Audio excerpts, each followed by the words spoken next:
Hey, Coach. Just speaking on Bagley, what stood out to you the most in the first three games for him? Just Marcus, his presence. I think his composure. How he carries himself. Very very mature. Way about him. Didn't get rattled. And he missed some shots. He was definitely capable of making versus Villanova, but again, it didn't bring his energy levels down. Still really competed hard. Really loved how he bounced back from not so great offensive performance versus Villanova and then versus Houston Baptist to see how smooth he was out there. Got us off to a really good start. So, Michelle, Chris Cartman, Jordan. Hey, Bobby. Obviously, the past couple of years, you guys were kind of picked in the middle of the pack. This year, you're picked kind of top, a close second. Is there any difference or a different feeling heading into this season, kind of as one of the hunted as opposed to one of the hunters? I haven't really noticed or sensed, guys, feeling pressure. There is an urgency to win. We have, guys like Remy Martin that are vocally, talking about that, in our practices. And, when we're not, going well in a practice, he's reminding everybody. And I think from that standpoint, certainly, we want to win and we want to, win as big as we can this year, certainly. But outside of that, I wouldn't say that I've noticed or felt any residual pressure. Hey, Bobby. So Jalen Graham's clearly a very instinctual shot blocker. And some challenges that guys have associated with that is foul trouble and or maybe getting out of position for rebounds that they would be able to make. So it seems like a delicate sort of a balancing act. Can you just speak to some of the challenges associated with that and the way that you're talking to him? I just think, Chris, it comes down to instincts and judgment. And, when you're on that back line and someone's entering the paints and you have to make really an instantaneous read. And, he's got to make sure that he's rotating with purpose, that he could, not only challenge the shot, but try to get a piece of it. Because if he doesn't, like you said, the likelihood that, your opponent's going to get a tip in because he's going to challenge a shot is always an issue. But we really need that from those two, from Jalen and from Chris Oston to really wall up, at the basket and give us that rim protection. That presence is going to be important for us. Hey, Bobby, how are you feeling the front court rotation shaping up with Cherry, Graham, and Austin through three games? Well, in a way, with Alonzo not being available on Sunday, it gave me the opportunity to experiment with starting a bigger lineup and see what that looks like, and having Tayshaun in there. I don't know, when we went out for the jump ball, we just we looked like a bigger college team.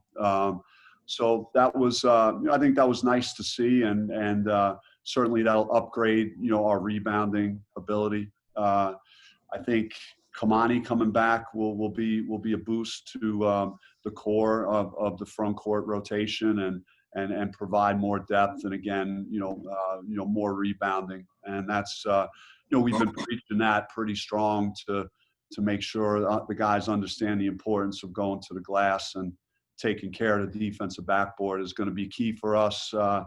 We had a great example of that on Sunday where Chris Oston went up and got a very aggressive defensive rebound and immediately outletted it to Remy. And then Remy caught Josh streaking down, the right wing for a layup within like 2 seconds without the ball hitting the ground. It was pretty special. So that's what we're capable of doing if we could really get this front court rotation, focusing on rebounding the basketball. Go Trevor Hode and then Gabe Schwartz. Hey, Bobby, you touched on Kamani a little bit. He said after Sunday's game that he envisions himself being in like a Zylan Cheatham type role for you guys this year. Now that he's back and been in a few practices, where do you kind of see him fitting in the rotation and his role? Yeah, I'd sign on for that right now. So I'm going to hold him to that. But we talk about it a lot. Z signed, he's on a multi-year deal now with OKC and one of the primary reasons because he was an elite rebounder. And, you have a lot of guys who put the ball in the basket, and certainly there's going to be a place for a guy to play a lot of minutes if he could prove that he can, rebound the ball at a good clip. And I like what I'm seeing from Kamani in that regard. Hopefully he continues. Bobby, two questions. First of all, the status of Alonzo Verge for tomorrow, and second of all, the play of Remy Martin. I know you said yesterday in an interview that it looks like he really knows when to distribute, when to shoot the ball. Was that really a point of emphasis in the preseason, or that's just coming naturally for a veteran, talented guy like Remy? Well, with the first question in terms of Zoe, I can't really go into a lot of detail about Zoe's situation right now that he's in, but it is completely 110% nothing related to team discipline, violating team rules, or doing anything inappropriate at all. And also he's completely healthy. And, so I know that's hard for me to sit here and tell you guys that. And then you're like, all right, so what's the problem? But can't really, discuss it any further. With Remy, he, I think he understands that he's got some really talented guys around him, that part of his responsibility certainly is going to be putting points on the board. He did that versus Rhode Island. Second halves of games, close games, he's shown in his career that he could be a finisher, that he can make plays.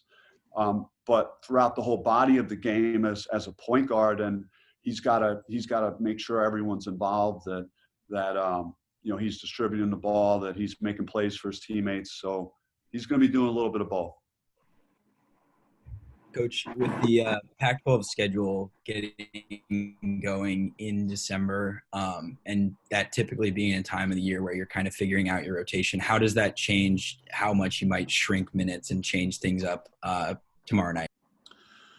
Well, I'm just going to, see what happens, what unfolds, and that'll determine really how that, how the rotation will sort itself out. And, it's our first true road game, and that'll be a unique thing. Even though playing Rhode Island and Connecticut kind of felt like a road game to some degree, but interested to see what that looks like with no fans and the kind of vibe that we get from that game being on the road. But,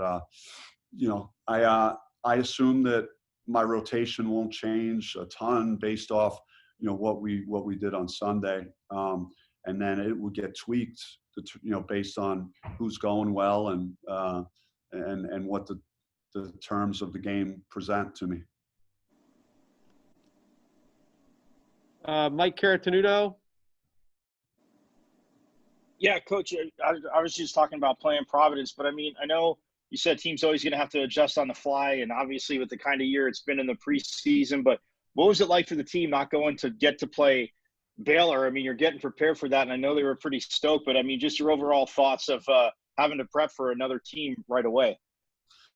It was different, certainly different, and I touched on this, that we had done a lot of prep, for Baylor, and it was just crazy overall. Like, we literally got on that plane possibly expecting to play UMass Lowell in Virginia, and obviously we had concerns with playing Baylor.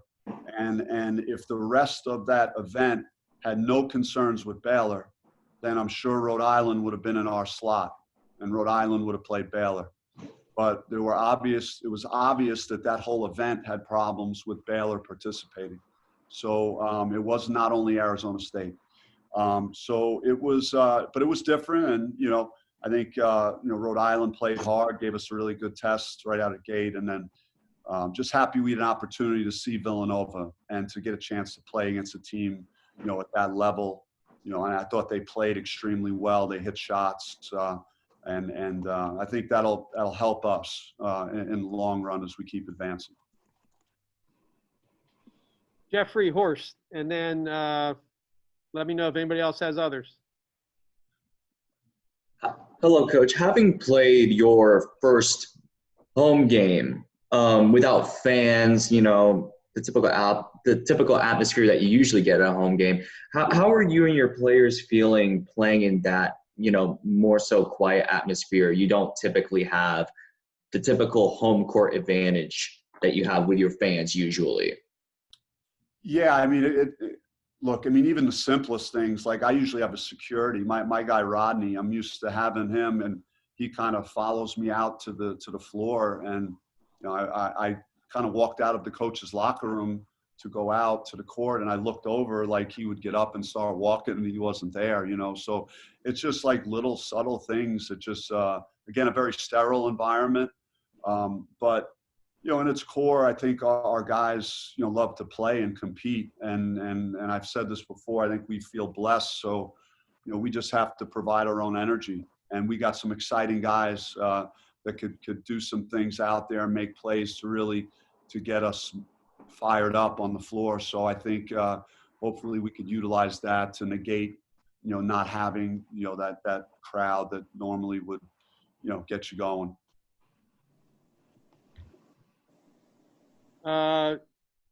Anybody else have a question? I do. Michelle, go ahead. Yeah. Coach, what challenges does Cal present? Obviously, Bradley's a great player, and Anticevic actually hit a lot of shots on you last year. So what's going to be the biggest factor in in this game? Yeah, I think they have multiple, Thyman, Kelly, Thorpe. I mean, they got some big bodies, big physical guys in the post. Bradley is a guy that if he doesn't see help defense in the paint, he's going to get by you, and he's going to be a problem living in the lane. So we really got to shore up our help defense. We got to make sure we're focused on rebounding, and they're defending well.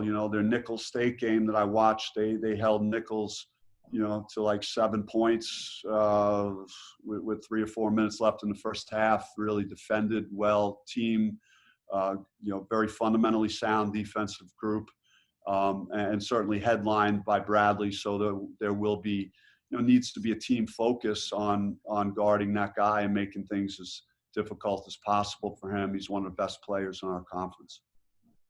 So Paul Richardson, Chris Cartman. Coach, it seems like everyone has just been really ready to go. How much fun, I know you're coaching, but how much fun is it just to see the guys have that energy and be back on the court playing ball again? It was great. I mean, it was really enjoyable. I thought we had some really good moments on Sunday, just again, what our offense was doing, and how easily we were scoring at different stretches. Our effort, our energy on defense, creating some turnovers. And overall, after watching the game again, I felt way better than I maybe did initially with my comments, immediately following the game, because I think the bad taste was in my mouth about what I watched like the last 6 or 7 minutes of the game. But we were fairly impressive, in that game, and I'm seeing guys that are moving the ball well, sharing the ball. And we had some breakdowns. They got by us off the bounce too many times, which I wasn't pleased about, and we've been focusing on that in practice. But overall, in this world that we're in now, you have to feel fortunate that we're able to move forward and have these opportunities, and our players get the chance to go out there and play. Chris Cartman, Mike Caratanudo. Bobby, you have so much offensive firepower with guys who can create their own offense on this team. So when you have that, does it sort of change the calibration of what is considered to be a good shot in time and situation? I mean, I thought that looking back on the Villanova game, I thought the quality of the shots were good. I just thought that there were too many multiple times to where we had like a one pass possession and a pass ahead and then a quick shot with not great results. So, that would be the one issue if you're gonna focus on shot selection is, can we afford to not make the defense work, multiple times and then come up empty? So I think that's going to be something that we're going to have to, keep our eye on, engage a little bit. But overall, I feel like this group is really embracing playing unselfish and looking for each other. and I'm just not noticing, an ounce of selfishness on offense right now. I think we got to be a little tougher defensively, and I think we got a lot of work to get better at that end of the floor. But I like what I'm seeing overall right now from the offensive end. Mike, Jordan, Tressa. And coach, when you look at that too, I mean, obviously, like he's talking about no fans. I know in other sports it's been an issue with not an issue, but sometimes some calls and some things have been dictated towards a bench because there's no fans there. Obviously, especially in basketball, are you and your coaching staff cognizant of, not that your players are saying anything bad to the refs, but just kind of maybe not making certain comments because the refs are right there and more readily available to hear it? Well, I think Cherry's technical in Connecticut. Most likely, if there was crowds, he would not have received the technical because he was not even looking in the direction of the player on Rhode Island. I most likely would have gotten mine. I was furious with Graham's fifth foul, and I thought he jumped straight up. So I was most likely going to get it. Yeah, I mean, it's certainly you got to be mindful of that and keep pay attention for that. And Sunday, I don't think I said one thing to the refs. They must have been in shock when they left. So I'm trying to do my part as well. Jordan, Tressa. Hey, Coach. I know you're mostly focused on the game, but are you going to make another appearance on Marcus Bagley's road vlog if he does another one? Good for Marcus. I mean, he's having fun with this year, and the guy puts in the work, and I think it's a cool thing that he's doing. He's involving his teammates. Me, I'm not going to be the most charismatic guy on his thing. I think there's a lot more interesting people that he could bring on to his story, his game day story. But I'm glad he's enjoying it. It's been a tough year, and it's been a tough year for these kids, and their senior years being disrupted, and then not having a true normal college experience. Anytime someone's happy, I'm all for it. Tressa, then Jeff. Hey, Coach, just for contextual purposes, what is the amount of COVID testing that you guys are undergoing, and has it been upped at all now that you're traveling and kind of immersed in the season, so to speak? Yeah. Well, our guys get tested daily, and we're doing antigen testing and PCR testing. So I took 2 tests this morning. I had an antigen test. I saw Doug there. We both ran into each other at it at 8 a.m. And then I went over and did our saliva-based PCR test. So I'll have 2 tests in before we get on the plane today. And the PCR test, likely I'll get the results later tonight or tomorrow morning. This way we ensure that, I guess the PCR is, and again, I'm not an epidemiologist or or a doctor of any kind to know for certain all the stuff, but the PCR is the gold standard test, and that one, really gives you the best data and whatnot. So we'll know for certain, tomorrow morning as a whole group and traveling party that we're all negative, hopefully, and so yeah, but it's pretty strenuous. It's a sacrifice that our players are making every day to go do it. But our number one objective is to do this safely as possible.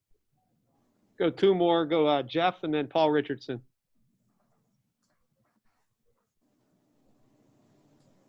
Hey, Coach, how are you? Just want to ask real quick, what is the evolution of Bobby Hurley as a coach? And is it any different having 2 highly recruited freshmen in your system this year for you? I don't know if it's been the year, and I don't know how much this is me, whatever, as a coach growing or changing or whatever, but I feel a little bit more composed this year. I feel like maybe there's so many things that have gone on this year negatively that you're just trying to absorb that as best as possible and then move on. I'm not allowing things that happen to really impact me greatly. Like I feel like I'm trying to be, maybe more positive and not as negative or angry, or And I just feel like there's been more of a calming presence, or that I've had that more than I've had in any other years. And that could be in a practice, that could be, as these games are happening, and just trying to take the good and the bad and work through it. And, so I that's my best answer I could give you at the moment. Perfect. Paul Richardson, last one. Coach, considering you and Charlie are kind of in the same bubble dealing with the same stuff, do you two, just out of curiosity, do you two ever share notes about what's going on in the COVID world and the basketball world and the difficulties that both of you are facing going through this at the same time?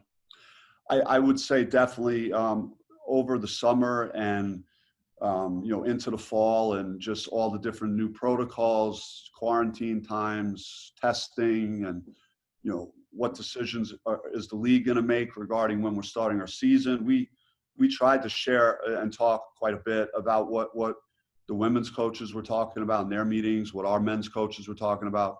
But as we've transitioned to our year and our own season, I think we've been more focused, especially with us traveling. And if I see Charlie in passing, we'll talk. But it's been more about like our own teams now. Thank you. Thanks, gang. Hey, appreciate you guys. Thanks, Coach. Bobby. Good day. Hey, good luck tomorrow, Coach. Thanks, Coach. Thank you.